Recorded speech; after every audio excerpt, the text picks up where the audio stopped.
예, 우리 옆 사람과 인사하겠습니다. 세 부대를 준비합시다. 이렇게 인사하겠습니다. 세 부대를 준비합시다. 네, 세 부대를 준비합시다. 오늘은 이제 말씀 수련의 6번째 날입니다. 나팔절에 대해서 이제 생각을 해보려고 하는데요. 지금까지 살펴본 절기를 다시 한번 리뷰해 보면요. 하나님 이스라엘 백성들에게 그 명령한 주요한 절기는 7가지입니다. 그래서 봄절기, 가을절기로 나누는데 봄절기는 4개가 있고 가을절기에는 3개가 있다고 했습니다. 지난 금요일까지 해서 저희가 봄에 있는 절기 4가지를 살펴봤습니다. 그래서 봄절기에는 6월절, 무교절, 초실절, 칠칠절 이렇게 있고요. 6월절은 이제 하나님이 이스라엘 백성을 애굽에서 구원하신 것을 얘기하는 것이죠. 그래서 이것은 예수님의 십자가를 예표하는 걸로 저희가 이해를 했습니다. 그리고 또 이제 무교절이라고 하는 것은 구원받은 자가 이제는 하나님의 백성으로 살아가는 것에 대한 새로운 훈련의 시작이죠. 그래서 죄를 멀리하기 위해서 무교병을 먹는 훈련을 하게 됩니다. 이 무교절 사이에 이제 초실절이 있죠. 초실절은 이제 수확을 통해서 수확에 대해서 감사하는 건데 보리를 수확을 하는 것에 대한 감사를 하죠. 이것은 바로 하나님께서 우리에게 바로 부활의 열매를 주셨다. 그래서 우리가 예수님의 그 부활과 그 부활이 우리의 것임을 이제 초실절을 통해서 우리가 알게 됩니다. 그리고 이제 초실절이 끝난 다음에 50일 이후, 그러니까 7째 주가 지난 다음에 50일에 이제 칠칠절이죠. 칠칠절도 이제 수확과 관련된 겁니다. 이제 미래 수확이죠. 그러니까 이스라엘 백성들에게는 2가지 곡물이 주요한 곡물이죠. 보리와 밀인데 보리가 이제 봄에 배고픔을 잊게 하는 거고 풍성한 열매를 주는 것은 밀이죠.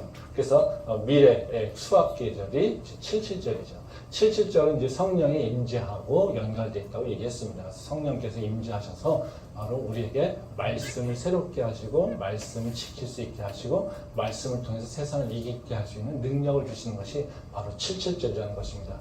그래서 우리가 칠칠절은 바로 오순절과 다른 얘기죠. 그래서 바로 모세에게 주셨던 그 말씀의 그 시기가 바로 칠칠절이고 또 오순절에 바로 성령께서 예수님의 그 제자들에게 임하셨던 그 사건들이 일어난다는 거죠. 그래서 그들의 모습, 삶의 모습이 완전히 바뀐다는 것을 우리가 성경을 통해서 이제 살펴봤습니다.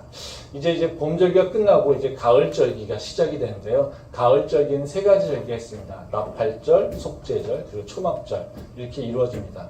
이 가을절기는 봄절기하고 비슷하게 뭉쳐 있습니다. 그러니까 시기가 다 연결되어 있습니다. 그 3개의 시기를 좀 보면요. 우리 말씀을 보도록 하겠습니다. 레위기 23장 24절 말씀입니다. 이스라엘 자손에게 말하여 이르라. 7째 달 곧 그 달 첫날은 너희에게 쉬는 날이 될지니 이는 나팔을 불어 기념할 날이요 성회라. 또 보겠습니다. 27절 말씀 보겠습니다. 7째 달 열흘 나는 속죄일이니 너희는 성회를 열고 스스로 괴롭게 하며 여호와께 화제를 드리고 34절 말씀 한번 더 보겠습니다. 이스라엘 자손에게 말하여 이르라. 7째 달 15날은 초막절이니 여호와를 위하여 이래 동안 지킬 것이라. 레위기 23장에는 8개의 절기가 그 지켜야 될 절기가 나옵니다. 그래서 8개의 절기 중에 이제 첫 번째는 안식일에 대한 얘기가 나옵니다. 그래서 매주 지켜야 될 절기가 안식일이고요. 이제 그 다음에 7개의 나머지 절기는 1년에 한 번 지켜야 될 절기가 나옵니다. 그래서 앞에 있었던 우리 4개 봤던 봄절기에 대한 설명이 있고요. 그 다음에 이제 그 가을에 지켜야 될 절기가 3가지가 있다는 거죠.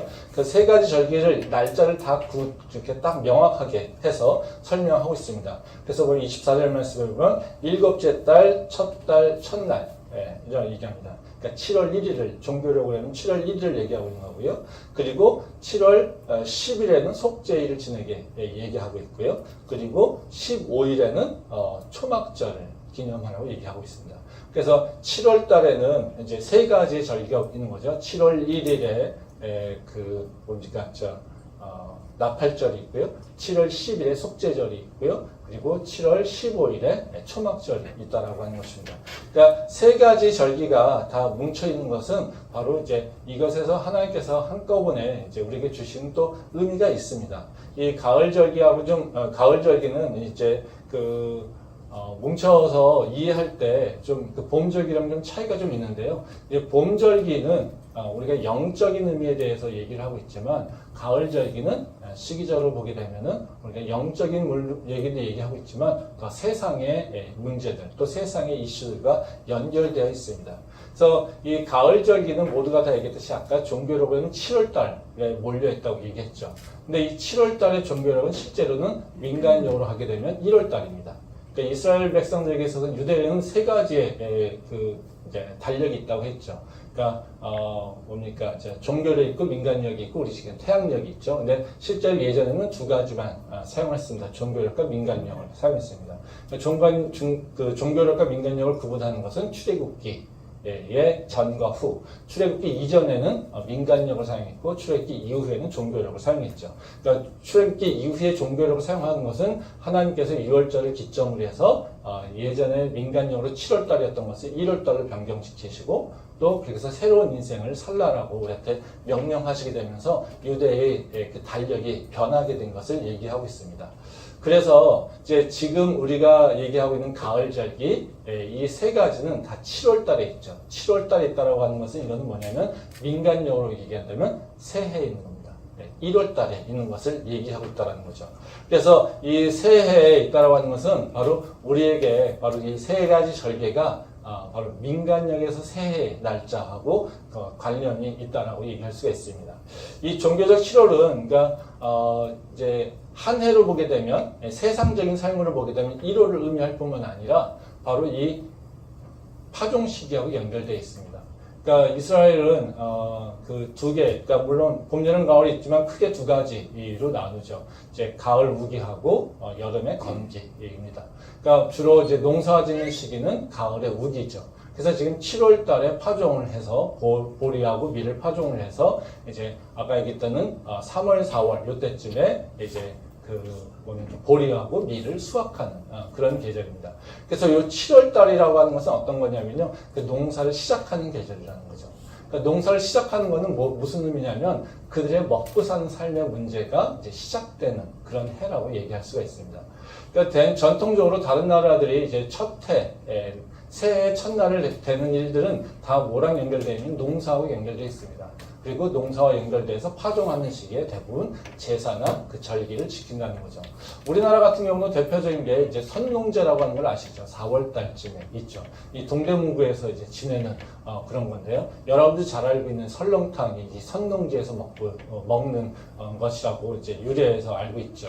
근데 이 선농제는 뭐냐면 바로 파종하는 시기에 이 농사가 잘 지내게끔 해달라고 이제 제사 지내는 것이 바로 선농제라는 거죠.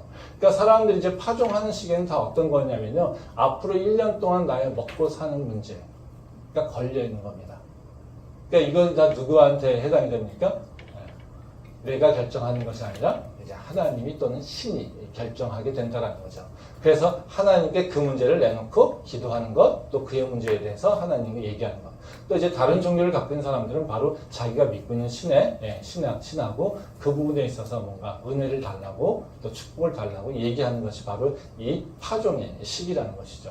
하나님께서는 이스라엘 백성들에게도 똑같이 이제 새해에 파종하는 시기에 바로 이 세 가지 절기를 주셨다는 겁니다. 나팔절과 속죄절과 그리고 초막절 주셨다는 거죠. 이 초막절, 이 세 가지 절기는 영적인 것뿐만 아니라 바로 이 이스라엘 백성들의 삶의 패턴하고도 연결되어 있다는 것을 알 수가 있습니다. 그래서 오늘은 저희가 나팔절에 대한 얘기를 할 거고요. 이 금요일에는 속죄절과 초막절을 같이 연결시켜서 하도록 하겠습니다. 왜냐하면 속죄절과 초막절은 같이 연결되어 있거든요. 그래서 나팔절은 조금 이제 배경 내용을 보게 되면 좀 떨어져 있는 부분이 있고요. 그래서 나팔절을 오늘 얘기를 하고 그리고 속죄절과 초막절은 이번 주 금요일 날 하면서 이번 말씀 시간을 마무리하도록 하겠습니다. 그래서 오늘은 나팔절의 의미를 좀 생각해 보면서요. 우리의 삶의 문제하고 어떻게 연결되어 있는가. 그리고 우리가 세상에서 삶의 문제에 직면해 있을 때 우리는 신앙적으로 어떤 일을 해 나가야 되는가, 또 어떤 것을 기억하기를 하나님께서 원하시는가, 이 부분에 대한 얘기를 좀 생각해 보려고 합니다. 첫 번째로 이제 나팔절에 통해서 하나님께서 우리한테 원하시는 건 뭐냐면요. 너희가 먹고 사는 것의 문제 앞에서 너희가 먼저 해야 될 일은 뭐냐면 하나님이 너와 함께 하고 있다는 것을 기억하라는 겁니다. 즉 우리의 삶의 문제에 있어서 되게 우리가 고민이 많고 이것저것 해야 될 일이 많을 때 너희가 먼저 해야 될 일은 뭐냐면 하나님이 너를 기억하고 있다는 것을 기억하라는 겁니다. 말씀 보도록 하겠습니다. 레위기 23장 24절 말씀입니다. 이스라엘 자손에게 말하여 이르라. 일곱째 달 곧 그 달 첫날은 너희에게 쉬는 날이 될지니 이는 나팔을 불어 기념할 날이요 성해라. 이 말씀 이제 나팔절 규례잖아요. 이 나팔절에 이제 하나님께서 이스라엘 백성들에게 명령한 건 뭐냐면요, 나팔을 불어서 기념하라는 겁니다. 이 독특하죠. 예. 그래서 보통 그냥 제사만 지내잖아요. 근데 이때 나팔을 불라고 이제 명령하신다라는 거죠. 그래서 이 나팔을 불라고 해가지고 이제 이 절기 이름이 나팔절이라고 하는 겁니다. 그럼 하나님께서 왜 나팔절을 불게 하셨을까라고 하는 부분을 우리가 좀 생각해 볼 필요가 있겠죠. 그러니까 나팔절에 나팔을 불라고 했으니까 나팔을 부는 것의 의미를 통해서 하나님께서 이스라엘 백성들에게 뭔가 주시고자 하는 메시지가 있을 거라는 거죠. 이 나팔이라고 하는 것은 이제 하나님과 이스라엘 백성들하고의 소통의 채널이었습니다. 그러니까 매개체였죠. 그러니까 이스라엘 백성들이 가나안 땅을 향해 갈 때 하나님이 가라 서라 가라 서라를 얘기하신다는 것이죠. 근데 그때 하나님이 이스라엘 백성들에게 가라 서라라고 했던 것은 바로 이 나팔이를 통해서 이스라엘 백성들에게 다 알려주셨다는 겁니다.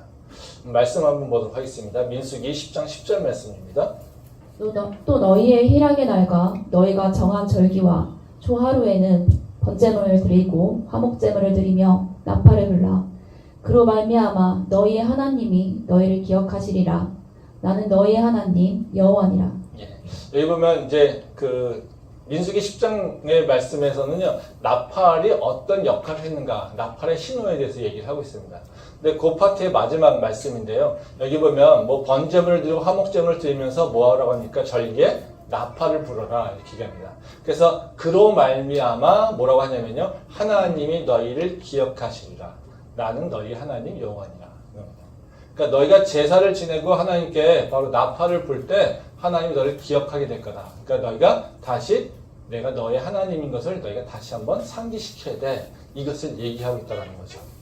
즉 이제 하나님이 바로 우리의 인도자라고 하는 것을 바로 이스라엘 백성들이 기억하기 원한다는 겁니다. 그러니까 나팔을 통해서 하나님이 이스라엘 백성들을 가고 서고 하는 것을 명령하셨듯이 또 너희도 바로 우리가 하나님에게 원하는 것이 있고 하나님께 찬양하거나 뭔가 하나님한테 기대하는 것이 있을 때 나팔을 통해서 하나님께 간구하며 나팔을 통해서 하나님께 요청하라고 하는 것을 얘기하고 있다는 거죠. 그러니까 다시 말하면 하나님이 나팔을 통해서 이스라엘 백성들에게 얘기도 하시지만 또 이스라엘 백성들은 나팔을 불어서 하나님께서 우리의 하나님인 것을 다시 한번 기억하며 또 하나님이 바로 지금도 우리와 함께 있다고 하는 것을 다시 상기시키는 그런 역할을 했다는 것이죠. 그래서 이 나팔이라고 하는 것은 바로 하나님이 나와 함께하고 있습니다. 하나님이 지금 우리를 인도하고 있습니다. 그것을 믿고 고백합니다. 라고 하는 것을 선포하는 것이 바로 나팔을 부는 것이라고 하는 것이죠. 그래서 이스라엘 백성들이 이제 어찌 보면 가장 염려하고 걱정되는 시기, 불안한 시기, 이런 시기에 뭘 하라는 겁니까? 나팔을 부라는 것이죠. 말씀 한번 보도록 하겠습니다. 마태복음 6장 31절부터 34절 말씀입니다. 그러므로 염려하여 이르기를 무엇을 먹을까, 무엇을 마실까, 무엇을 입을까 하지 말라. 이는 다 이방인들이 구하는 것이라. 너희 하늘 아버지께서 이 모든 것이 너희에게 있어야 할 줄을 아시느니라. 그런즉 너희는 먼저 그의 나라와 그의 의를 구하라. 그리하면 이 모든 것을 너희에게 더하시리라. 그러므로 내일 일을 위하여 염려하지 말라. 내일 일은 내일을 염려할 것이요 한날의 괴로움은 그날로 족하리라. 이 말씀은 이제 산상순의 말씀이죠. 우리가 잘 알고 있는 말씀입니다. 우리가 되게 익숙한 말씀은 33절 말씀이죠. 그렇죠? 네. 그런즉 너희는 먼저 그의 나라와 그의 일을 구하라. 즉 하나님 나라의 백성들이 어떻게 살아가느냐? 그것은 뭐냐면 너희가 먼저 하나님의 나라와 하나님의 의를 구하는 삶을 살아야 돼. 이렇게 얘기한다는 거죠. 근데 우리가 하나님의 나라와 하나님의 의를 구하며 사는 것이 가장 어려운 일이 뭡니까? 그것의 가장 장애물이 되는 게 뭘까요? 다른 것이 아니라 먹고 사는 문제라는 거죠. 이 말씀을 보면 이제 33절에 이제 예수님께서 하나님 나라의 백성들이 살아가는 방법의 그 기준으로서 너의 목적이 먼저 하나님 나라와 하나님의 의를 구하라고 합니다. 근데 이것을 대비시켜서 얘기하는 것이 뭐냐면요. 31절에 보면 무엇을 먹을까, 무엇을 마실까, 무엇을 입을까 걱정하지 말라. 그러니까 우리는 하나님의 나라와 하나님의 의를 구하면서 살아야 되죠. 근데 우리 앞에 뭐가 장애물이 있습니까? 먹고 사는 문제가 장애가 있다는 거죠. 무엇을 먹을까? 무엇을 입을까? 무엇을 마실까? 이것에 대한 장애물이 있다는 거죠. 그래서 우리가 이 장애물을 넘어가지 못하면 어떻게 해요? 하나님의 나라와 하나님의 의를 구하며 살기 어렵다는 거예요. 그러니까 하나님의 나라와 하나님의 의를 구하며 살기 위해서는요, 반드시 우리가 극복하고 넘어가야 될 문제는 바로 먹고 사는 문제. 이 문제에 대해서 우리가 하나님을 통해서 해결하는 또는 하나님을 믿음으로써 그것을 이겨내는 일들이 필요하다는 것이죠. 이게 하나님께서 우리의 그 상황을 알고 있다는 겁니다. 이스라엘 백성들이 이제 가나안 땅을 향해 가는데 이제 새해를 맞았습니다. 새해를 맞아서 이제 농사를 지어야 됩니다. 그럼 이 땅에서도 이 가나안 땅에서 이스라엘 백성들이 어디서 살아야 됩니까? 어떻게 살아야 됩니까? 이 땅에서 하나님의 나라와 하나님의 의를 구하며 살아야 돼요. 근데 이들에게 새해가 되니까 또 농사를 지어야 돼요. 근데 이들은 농사에 익숙한 자입니까? 익숙하지 않아요. 그쵸? 이들은 원래 양을 치던 자들이잖아요. 유목민이었어요. 근데 가나안 땅에 정착하면서 농사를 져요. 그러니까 농사 기술이 없어요. 또 뿐만 아니라 이들이 농사 짓고 있는 땅은 어떤 땅입니까? 물을 먹는 땅. 다시 말하면 저수지가 없는 땅이에요. 그러니까 뭘 해야 됩니까? 이른 비와 늦은 비를 주셔야지 농사를 잘 지을 수 있는 땅. 그래서 이 땅에서 이스라엘 백성들이 바로 자신들이 원하는 식량을 다 확보하려면 자신들의 기술도 문제지만 또 물이 부족하기 때문에 바로 하나님께서 이른 비와 늦은 비를 주셔야지만 바로 농사를 잘 지을 수가 있어요. 그러니까 이들이 어떻게 하겠어요? 먹고 사는 문제에 대한 걱정을 뭔가 해결을 해야 되는 건데 그 해결하는 방법이 뭐겠습니까? 하나님을 다시 기억하고 하나님을 의지하는 방법밖에 없다는 것이죠. 그러니까 새해를 시작하면서 이들에게 착 다가오는 것은 금년의 농사는 어떡하지? 금년의 농사는 잘 될 수 있을까? 금년은 우리가 먹고 살 수 있는 충분한 그런 식량을, 곡물을 우리가 수확할 수 있을까? 마음속에 두려움이 있다는 거죠.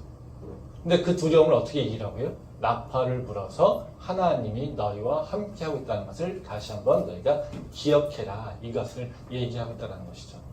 그래서 우리가 이제 세상에서 하나님 나라의 백성으로 살아갈 때 가장 우리가 직면하는 문제가 먹고 사는 문제라는 것을 이해하고요.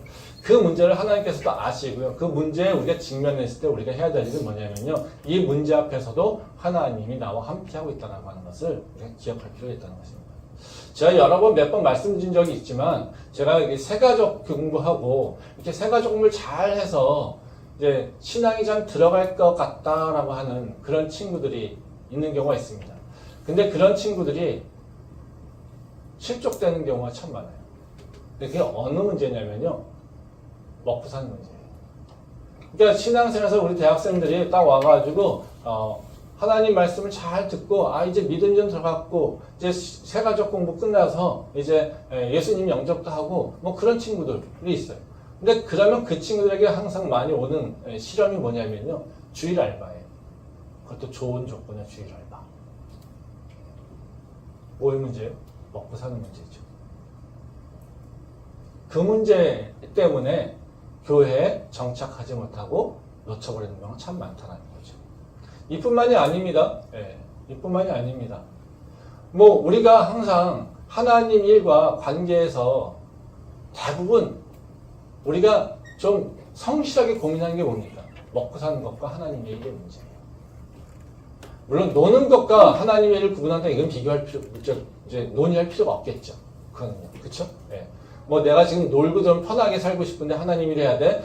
내가 놀지 못하고 이제 하나님 일 놀지 못하니까 하나님 일 안 해. 이거는 뭐예요? 믿음이 없는 거고요. 이거는 뭐 논할 가치가 없는 거고요.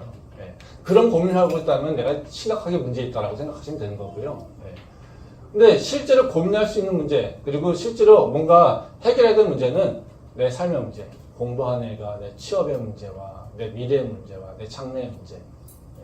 지금 새해 첫날에 바로 1년의 농사를 앞에 두고 있는 이스라엘 백성이 하는 고민과 똑같다는 거죠. 그때 하나님께서 우리한테 뭘 원하시겠습니까? 너 먹고 사는 문제를 나한테 맡겨라 겁니다. 왜? 내가 너희 하나님이니까.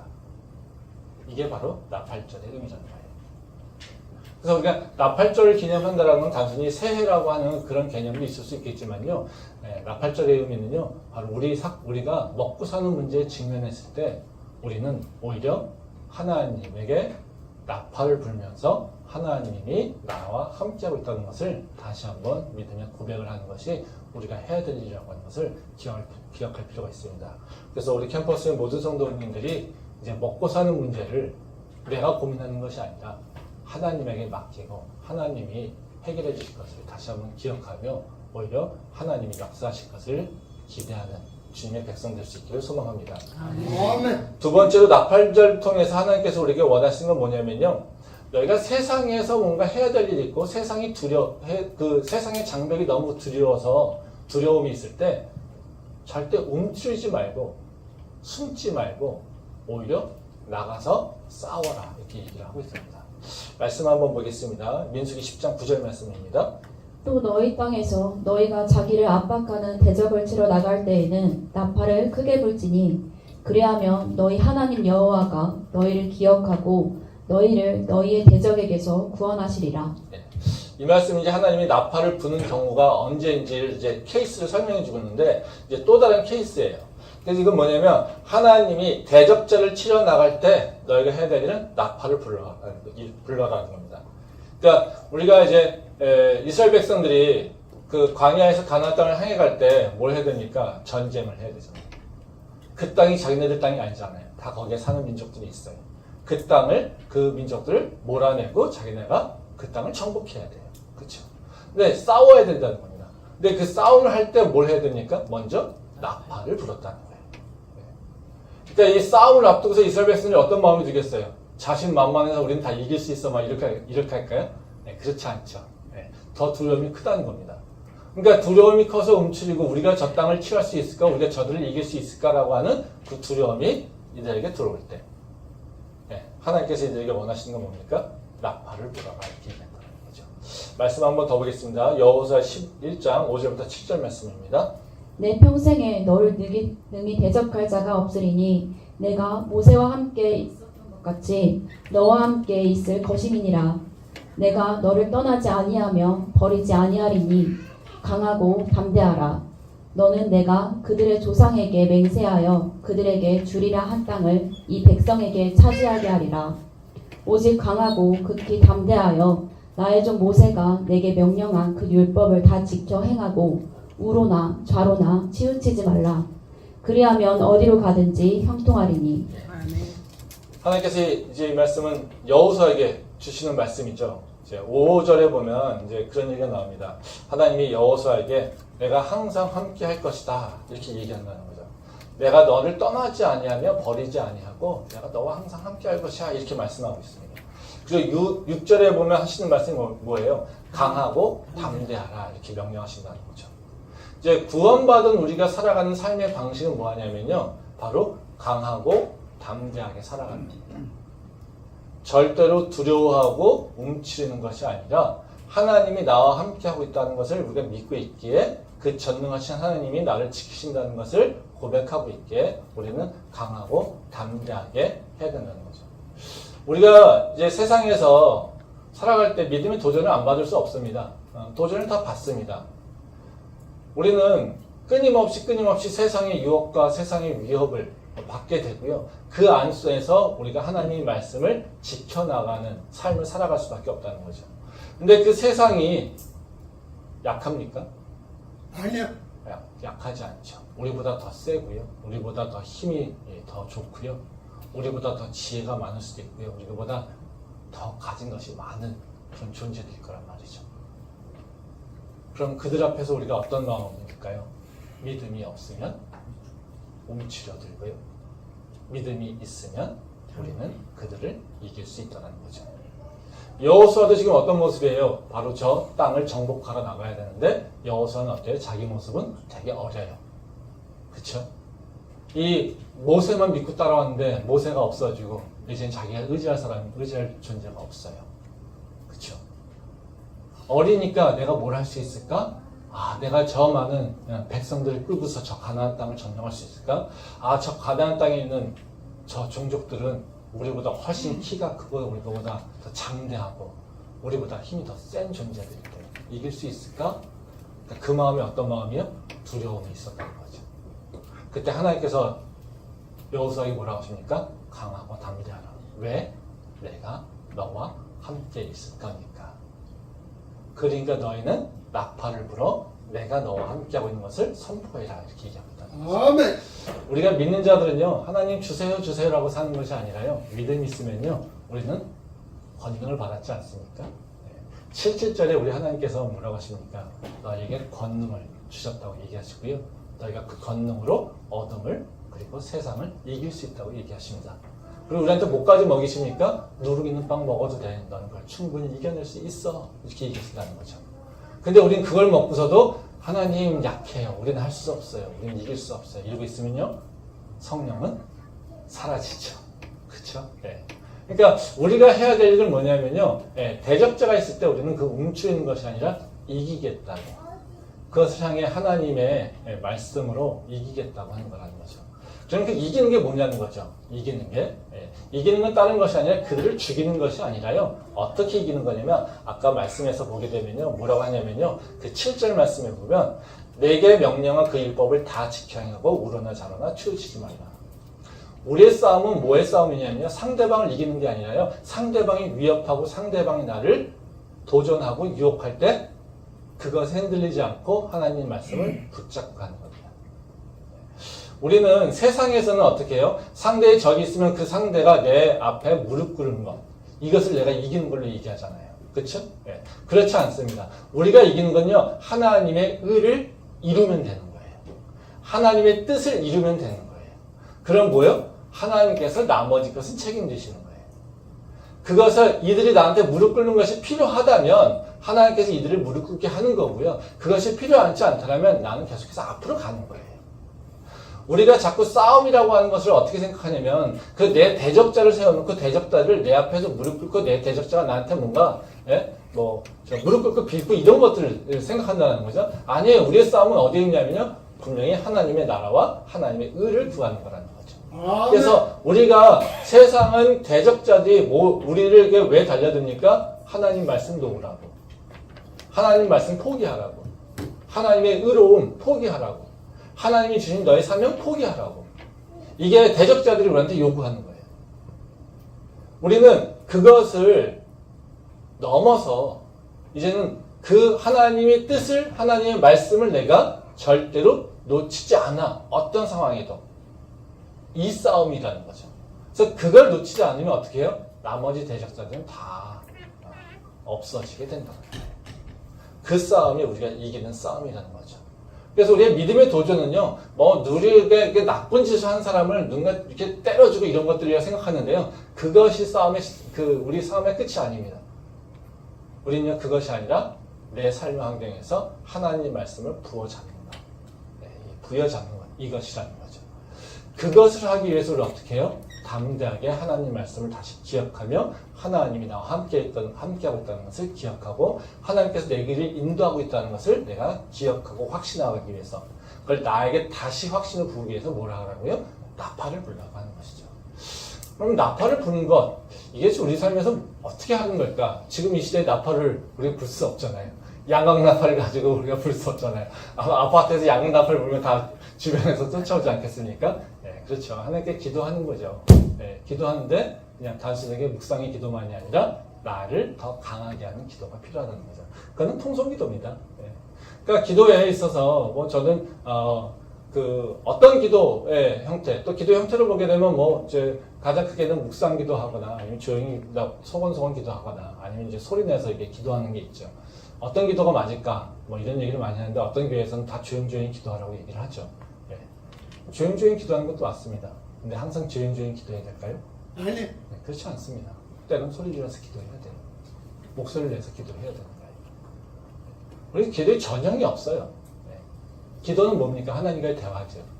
그리고 하나님의 말씀을 내 안에 다시 부어오는 것이 기도예요. 그러니까 기도를 통해서 우리는 막 강구만 하잖아요. 근데 하나님의 말씀이 내 안에 들어오는 것도 기도의 통로를 통해서 들어와요.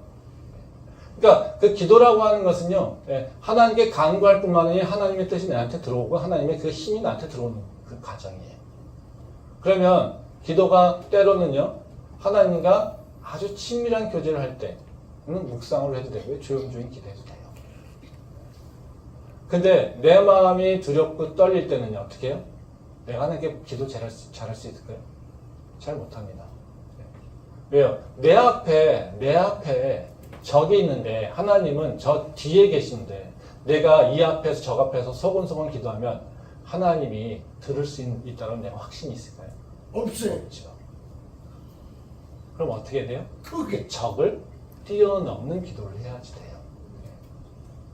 그게 소리내서 기도하는 거예요. 그러니까 소리내서 기도할 수 없는 자, 문제 있는 겁니다. 신앙적으로 문제 있는 겁니다. 아버지한테, 엄마한테 큰 소리를 나 주세요라고 얘기 못하는 자, 정상입니까? 아니 정상 아니죠. 내가 필요한 것이 있는데 내가 그걸 소리내서 달라고 외칠 수 못하는 거, 정상입니까? 아니요. 정상 아니죠. 근데 우리는 기도하면서 소리내면 이상하다고 생각해요.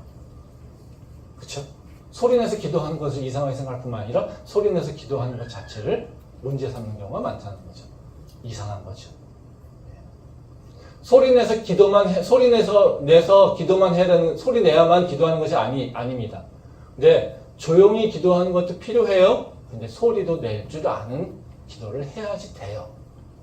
내가 이걸 못한다? 그러면 난 문제 있는 거예요. 아버지를 제대로 아버지로 못 부르는 거예요. 그리고 아버지 앞에 내 감정을 제대로 표현도 못하고 있는 거예요.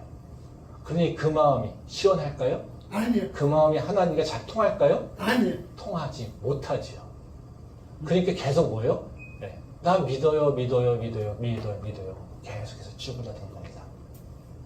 기도의 싸움에 지기 때문에 그렇습니다. 하나님께서 우리한테 나팔을 불라라고 하는 것은요, 상대 적을 놓고서요, 내가 그 적을 압도할 수 있는 힘을 나한테 내라는 겁니다. 우리가 기도 가운데 있을 때는 분명히 하나님과 잘 독대할 수도 있지만요, 내 기도를 방해하는 어둠들이 나한테 와서 그 기도를 막는 경우가 많아요. 대부분 기도 처음 할 때는요, 우리 기도에 익숙하지 않고 기도에 그 달인이 아닌 이상 대부분 사람들은요, 바로 그 어둠들을 통과해야지 하나님과 직접되는 교감이 있어요. 물론 하루에 2, 3분씩 그냥 식기도 하는 사람들, 이 사람들은 절대로 알 수가 없는 얘기입니다. 그냥 5분 정도 기도하고 잠자리에 2, 3분 정도 기도하는 사람들은 제가 지금 얘기하는 거 절대 이해할 수 없어요. 근데 우리가 진짜로 하나님과 깊은 대화의 교제를 하려고 한다면요, 분명히요, 어둠을 통과해서 나가야지 돼요. 생각해보세요. 여러분들 기도하면 몇 분이나 집중할 수 있을 것 같습니다. 5분? 잘 못합니다. 5분 집중해서 기도하면 잘하는 거예요. 대부분 사람들요, 그냥 달라달라 하는 거 외우듯이, 주문 외우듯이 하는 거 말고는요, 그 다음 집중 안 돼요. 반드시 어둠을 뛰어넘어야지 된다는 거죠. 그러니까 그 어둠을 뛰어넘을 때 어떻게 해요? 깊이 집중해서 주님을 찾을 수 있어야 돼요. 근데 내 영이 그걸 찾지 못하면 어떻게 해요? 내 몸과 온몸을 다해서 찾아내야 돼요. 그러니까 진을 빼야 돼요. 저도 기도를 깊이 하고 나면 진 빠져요. 힘듭니다, 사실. 기도 많이 하고 나면요, 체력 소모 엄청나게 납니다. 왜요? 집중하니까. 공부해서 앉아서 집중하면요, 공부해서 앉아서 그냥 가만히 집중하고 있는데 뭐가 힘듭니까? 그쵸? 근데 공부하는 사람들 집중해서 공부하면 어떻습니까? 힘들어요. 하루에 공부 집중량이 되게 많으면요, 그날은요, 공부 많이 못해요. 시간적으로. 왜요? 질이 틀려지기 때문에. 기도도 똑같아요. 기도도 똑같습니다. 내가 집중해서 하나님하고 더 깊이 가려면요, 내 온 몸을 다 집중해서 진을 빼서 기도해야 돼요. 그래야 뭘 이길 수 있어요? 어둠을 통과해서 이길 수 있어요. 이건 훈련이 필요한 거예요. 이건 싸움이 필요한 거예요. 그러니까 내 삶의 문제를 놓고 하나님과 독대하면서 하나님에게 뭔가 나와 함께 있음을 다시 한번 알려주시고 내가 다시 그것을 싸워서 이겨 나가겠습니다. 당신 대적자를 싸우러 나갈 때 나한테 소리내서 나팔을 불라고 했지 내가 지금 대적자하고 싸움 나갈 때 주님 앞에 소리를 내서 기도하며 하나님이 나와 함께하고 있다는 것을 내가 다시 확신케 해주세요. 그 확신이 내 마음감에 가득하여서 내가 그 어둠 앞에 있을 때 내 대적자 앞에 있을 때 내가 두렵지 않게 해주세요. 이 마음의 확신이 있어야 된다는 거예요.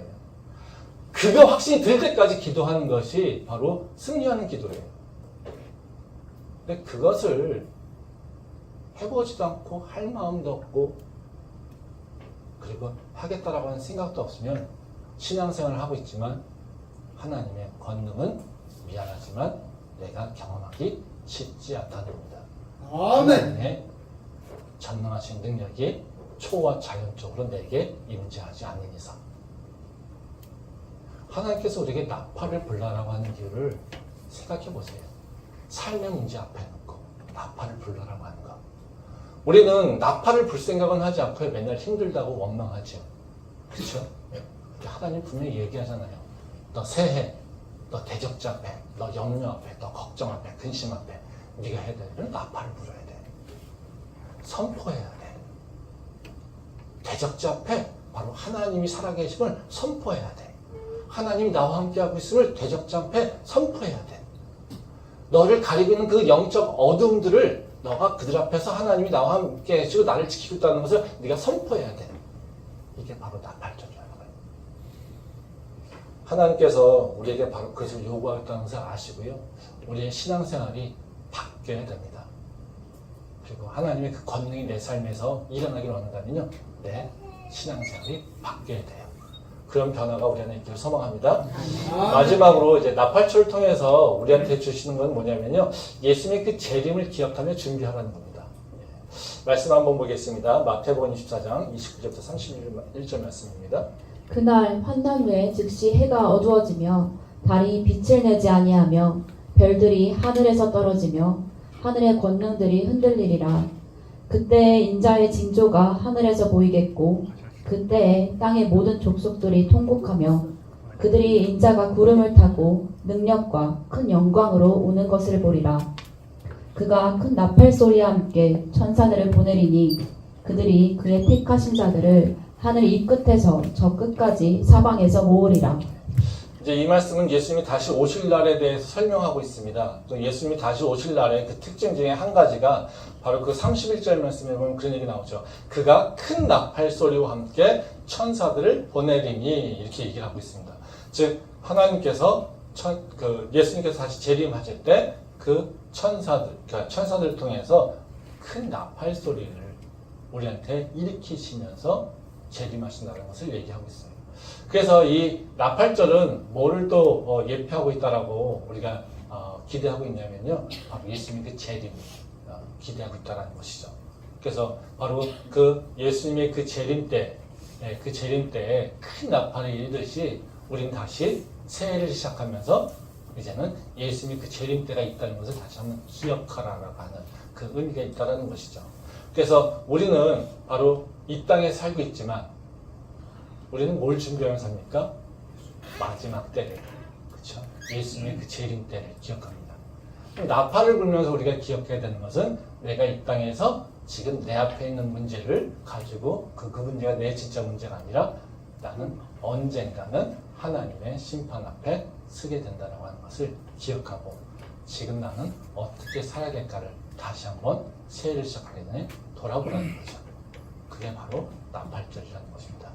그래서 우리 믿는 자들은요, 바로 이 땅에 소망이 있는 것이 아니라 이 땅에서 내가 지금 당장 무엇을 먹고 사느냐 이것에 대한 문제가 아니라 어떻게 해요? 예수님이 오실 날을 기대하며 그 날을 준비하며 사는 삶. 그래서 내 앞에 있는 모든 장애물들을 그리고 영적인 방해물들을 이제는 담대하게 나가는 것. 그리고 담대하게 싸워서 이기는 것. 그래서 하나님께서 함께하고 있다는 것을 선포하는 것. 이것이 바로 우리가 해야 될 일이라는 것입니다. 그 믿음이, 그 삶의 역사가 바로 우리 안에 열매 맺기를 간절히 소망합니다. 기도하겠습니다.